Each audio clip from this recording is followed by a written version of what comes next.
Locked here with Nocturne Gaming. Here today with more Warframe. We're going to be doing the Void Fissure Survival Mission. This is on the Meso difficulty, which is a mid-tier difficulty. Not too hard, not too easy, just a good to play through. So let's get started.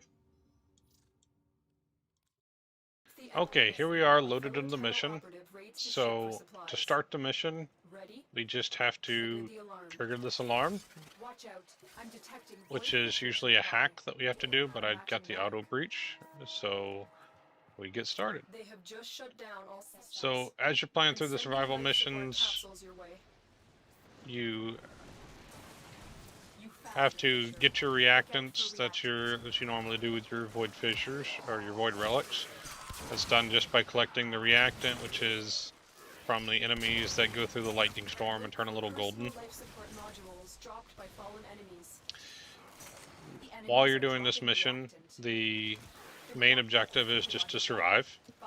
This is done mostly just by killing enemies, running around, enjoying yourself, and but the one thing to pay attention to is you have a life support.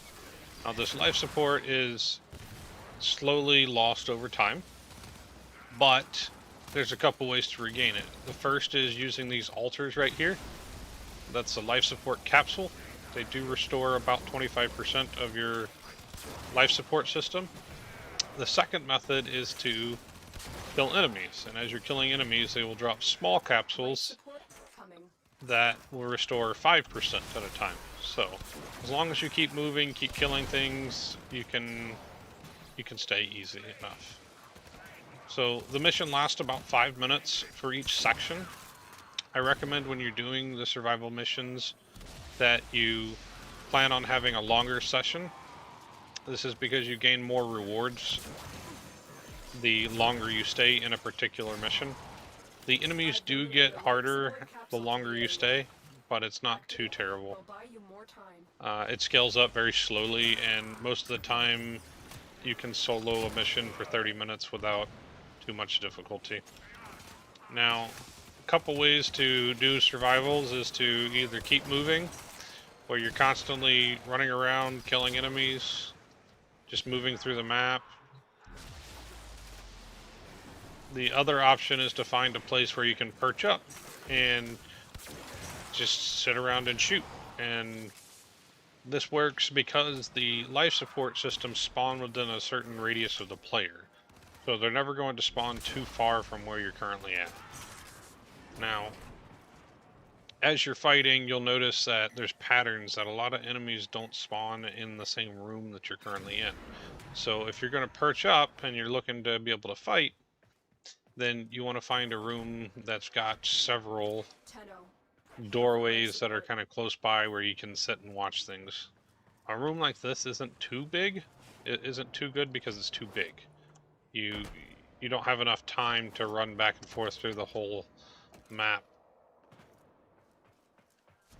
or the whole room, to fight effectively. So it's better to find rooms that are a little bit smaller but still have enough space to fight effectively in. Something like this may work. It's not bad, but you do want like line of sights where you can fight easy enough. And basically once you sit somewhere long enough, then enemies will start coming to you. So I just gained a 5% life capsule. It's a real quick flash because of the looter modules that I have equipped on my support. I have the Helios Prime. So I'm also gaining my reactant just sitting here fighting a couple things. Blowing myself up with my bow again seems to be a common thing. That's alright though. So these enemies with the shields, you just have to do enough damage to the shields and they'll break. There's other enemies that have a blue shield and they get smaller with each damage they take. So we're at 4 minutes now, and see, it's been relatively peaceful here. We can continue with this and it would get stronger and stronger over time, but it's not going to be a drastic increase. Like, you'll notice it just getting a little bit harder to survive. The enemies come to you more and more, and that's that. So I'm just kind of sitting in the area where enemies are just repeatedly coming to me now. I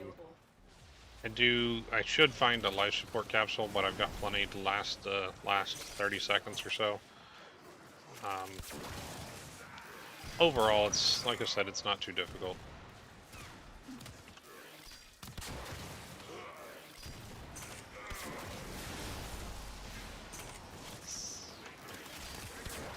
Okay, so there are enemies teleporting on top of me. That's kind of interesting. But we have now completed our first 5 minutes here. Now, during this time, the rewards are going to pop up. We've got 1 second. So here's our reward. This is a bronze reward, and you do gain more bonuses the longer you stay. Each time you open a relic, you gain more bonuses, and then it lets you select a new relic, and you can continue the mission. If you don't want to continue, you can select no relic, but if you do continue and you select a relic, you will gain the relic back when you end the mission. So to end the mission, you just have to make it to the extraction point. So we'll run down here real quick, and there we go. We've completed the mission. So if there's any thoughts, comments, or questions you have, please leave them in the comments below. More than happy to answer them. And you can support this channel by liking and subscribing to these videos. This has been Icelocked with Nocturne Gaming, and we'll see you next time.